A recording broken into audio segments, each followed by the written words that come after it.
नमस्कार दोस्तों, इस ब्लॉग में आप सभी लोगों का बहुत बहुत स्वागत है। आज हम बात करेंगे जो होता है वो अच्छे के लिए ही होता है। ये कहानी उन लोगों के लिए है जिसको अपने साथ कुछ भी होता है वो बुरा ही लगता है। जो होता है वो अच्छे के लिए ही होता है, ऐसा सोचना चाहिए। भगवान सब कुछ सोच समझ कर ही करते हैं। एक व्यापारी था, उसका व्यापार बहुत अच्छा चल रहा था।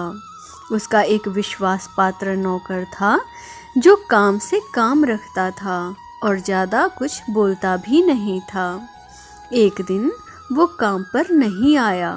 उसके मालिक ने सोचा कि पिछले 10 सालों से वो काम कर रहा है पर पगार बढ़ाने के बारे में बात तक नहीं की है, और वो ईमानदार भी बहुत है।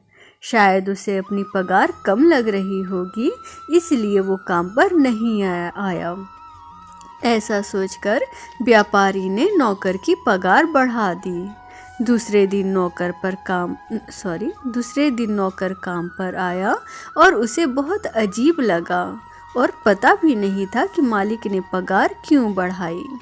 लेकिन फिर भी वो वैसे ही काम करता रहा जैसे वो कर रहा था। 3-4 महीने बाद फिर से वो नौकर काम पे नहीं आया। एक दिन बिना बताए न आने की वजह से मालिक को बहुत गुस्सा आया और जितना पगार उसने बढ़ाया था उतना ही कम कर दिया। नौकर अगले दिन काम पर आया, फिर भी इस बार वो वैसे ही काम करने लगा जैसे वो पहले कर रहा था। मालिक ने सोचा कि ये बोल क्यों नहीं रहा है। शाम को उन व्यापारी ने नौकर को बुलाया और पूछा कि तेरा पगार बढ़ाया था, तब भी तो कुछ नहीं बोला। आज कम कर दिया है, फिर भी तू नहीं बोला, आखिर क्या बात है?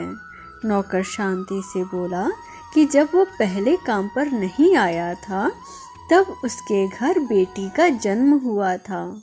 उस वक्त भगवान ने आपको मेरा पगार बढ़ाने की प्रेरणा दी थी, क्योंकि घर का खर्च बढ़ने वाला था। आज दूसरी बार जब मैं काम पर नहीं आया तब मेरे पिताजी की मृत्यु हो गई थी। भगवान को ऐसा लगा होगा कि एक व्यक्ति का खर्च कम हो गया है, इसलिए आपको पगार कम करने की प्रेरणा दी। मेरे पिताजी के नसीब में जो लिखा था वो मिलना कम हो गया। भगवान सब सोच समझकर ही करते हैं। नौकर की बात सुनकर मालिक ने कहा कि तेरी बात बिल्कुल सच है। आज से तू मेरा नौकर नहीं, मेरे परिवार का सदस्य है। मालिक ने नौकर की पगार दुगनी कर दी। हमारे साथ जो भी घटता है वो ऊपर वाले की मर्जी से ही घटता है, और जो होता है अच्छे के लिए ही होता है। हमारे वीडियो देखने के लिए आप सभी लोगों का बहुत बहुत धन्यवाद।